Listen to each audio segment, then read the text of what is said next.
Mr. Speaker, I rise today to express the desire of our government of the YouTube channel BlueFox098 to research, edit and post a video review about the small Italian indie game Lawgivers II, a title we believe to be of great enjoyment for the community of this channel.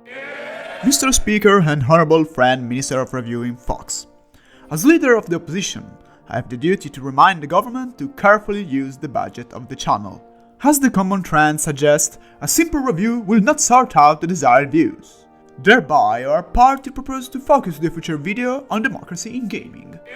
Mr. Speaker and Honorable Friend Dando, I would like to remind the Chamber that our reviewers voted this government in to take immediate action to resolve the video drought the channel has been suffering from years. The proposed video idea will resolve in long deadlocks, such was the case for the previous collaboration video Alt History in Video Games, time we simply do not have. The Honorable Friend Minister probably forgot that his government does not have the numbers in the chamber to pass a constitutional amendment like the one they propose. However, as the opposition, we are open to compromise to resolve this political impasse. If the government really aims toward achieving the good of our viewers and greater community, we shall not risk a no-confidence motion. For the greater good of the electorate and therefore the viewers, we the government who manage the YouTube channel are willing to collaborate with our friends at the opposition. Mr. Speaker, if there are no objections, the amendment motion to make a video addressing both Lawgivers II as well as democracy in gaming can be voted upon. We are glad an agreement has been achieved. The government has the support of the opposition. Let us cast the vote. Roll the intro!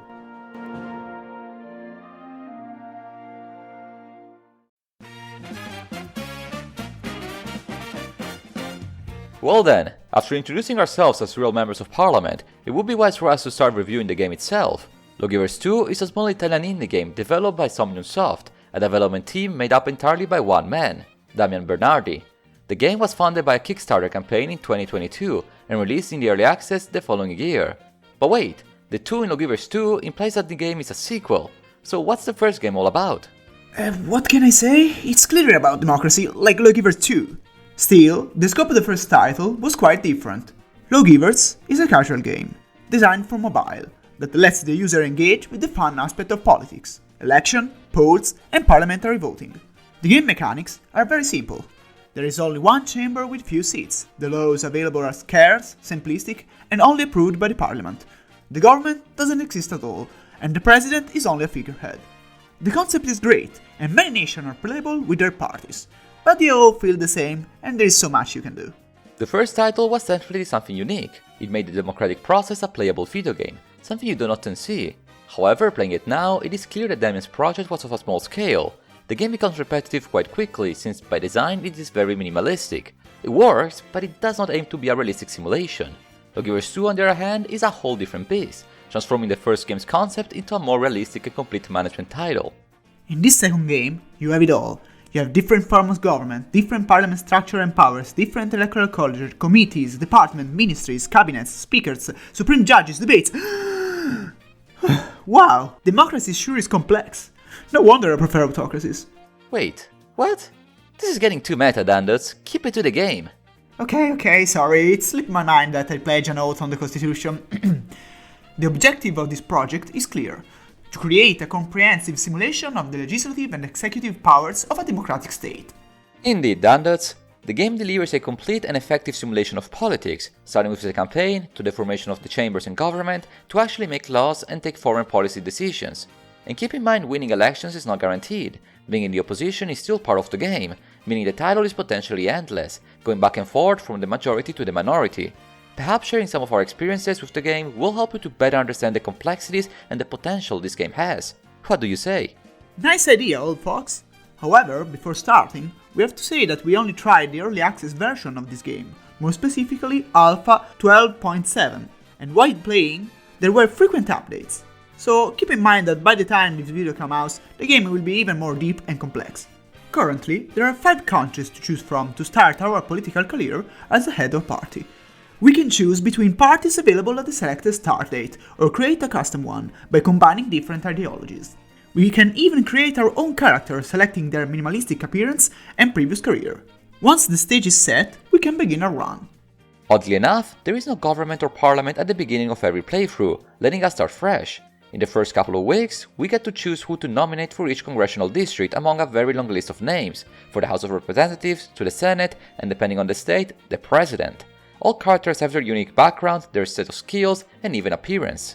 For the coming weeks, it is going to be crucial to run an effective political campaign, making promises and tours all across the country by spending funds and action points every week until elections. Some of the actions that can be made are interviews, either on the TV or newspapers at a national or local level, organized protests, and commissioning polls. Come election day, the results can be really different depending on whether your country has a proportional or a first-past-the-post representation system. And man, election night and the map of the results are definitely thrilling.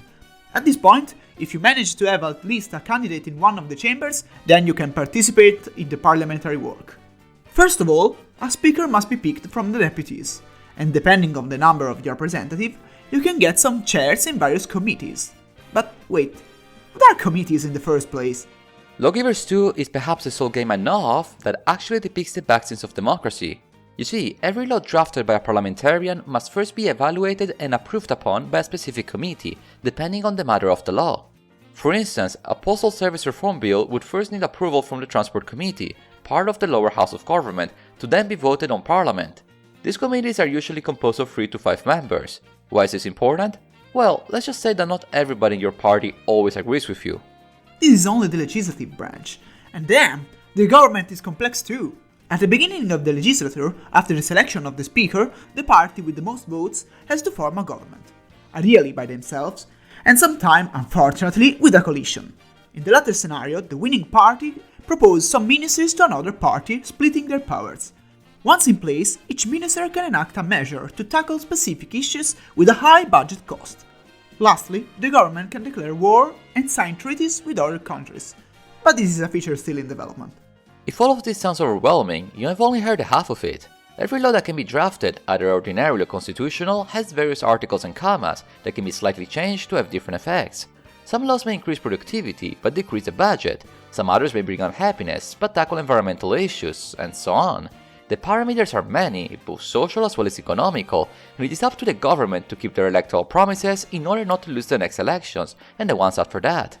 Oof, that's a long description of how a game works, but while the game promises a lot, does it actually deliver? Well, yes, kinda. Come on, Dando, we said it was an early access. Be a bit more forgiving about the bugs. Okay, fine, but well, while playing, we encounter from one version to the other some game-breaking errors, so be aware of that. Also, the game should relax in quality of life features.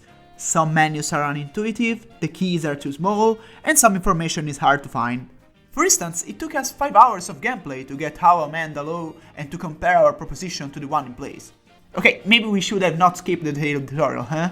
Still, I'd say the concept and the variability of the experience are quite good. Do you agree with me, Fox? I do. While the game can certainly benefit from some refinements, especially from a technical point of view, the fundamental mechanics work as intended, and it is quite the experience to play across different elections and different governments, changing parties and candidates, as well as exploring different countries and their unique electoral system. We hope to see Italy being added soon. Yeah, I have to admit that this game really lets you dive into the work and power dynamics in the palaces of democracies. The result is a really fun but educational experience that actually poses an interesting challenge thanks to the complexity of its gameplay. Speaking of complexity, shall we get to the broader topic of the video and compare Lawgivers II to other games that represent democracy? I hate to respect concessions made to the opposition, but I suppose a good fox like me never takes back its word. Let us move forward.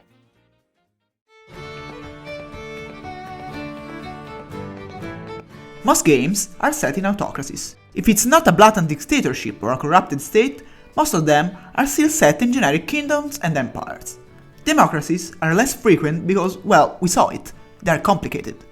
Most games don't have the time to delve in the complex structure of representative states. I mean, it would be tedious if Mario had to report first to a security committee member, then to a defense minister, then to the prime minister, and only at the end meet the princess of the Mushroom Kingdom that is also only a figurehead. That's an oddly specific example, but yes, what you say is true. It is much easier for a game to bypass the complexion of politics and just slap in a bad dictator to take down, like in Far Cry or Just Cause. Even in games where in theory democracy should be important, such as in City Skylines, rather than to overcomplicate the player's experience by having mayoral elections, the developers rightfully simplified the gameplay by not addressing the democratic process altogether. Even in Tropico, where elections do take place, they have minimal management. Even strategy games tend to simplify democracy. In a game like Medieval II Total War, a nation like the Republic of Venice plays exactly like any other faction. Even games set in the modern era, such as Hearts of Iron 4, don't do much to represent the democratic process. Ironically, Empire Total War better represents governments than many other games, by letting the player micromanage the ministers. But again, it doesn't get any further. A step in the right direction is made by Victoria 2 and 3. They are about economics and colonialism in the 1800s, so democracy and the various forms of government and laws are somewhat important, being developed in that period. However, in each game, the mechanics that represent the government and the parliament are quite abstract and do not depict their functioning, prioritizing the impact of this institution rather than how they actually work. Even if rarer, games that aim to portray democracy in its functioning do exist. The Political Machine series is a nice example of how political campaigns work in the United States, where the candidates have to deal with specific issues depending on the states they visit. The budget a party has, the energy and the skills the nominee brings to the table, and all external variables and events all collide to make an exciting but exhausting campaign to win the White House. The appropriately named Democracy franchise, on the other hand, focuses on the balance of the wheels of the various interest groups and the state budget. In these games, you start already in government, and by implementing policy change and new laws, the aim is to solve various issues of the nation without displeasing the electorate.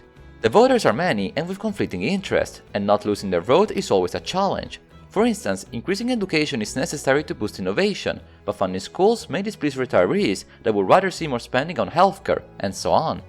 So now that we have a broader view on democracy in video games, how do Lawgivers II perform? Sorry Fox, why do we have to ask a rhetorical question? Haven't you edited the first part of the video? Damn it, Dandos, we are building up to the conclusion. Don't kill the suspense. That's why we have transitions. As discussed in the review, Lawgivers II is the sole game that we know of that represents the democratic process in its entirety. From elections to lawmaking to coalitions, the game is a well-structured simulation of parliamentary democracy, achieving a good balance between realism and playability. Other games prefer not to engage with democracy at all, and if they do, they merely just scrape the surface. This is more than reasonable, because democracy is very complex, and adding it in a game that focuses on something else will be tedious and time-consuming.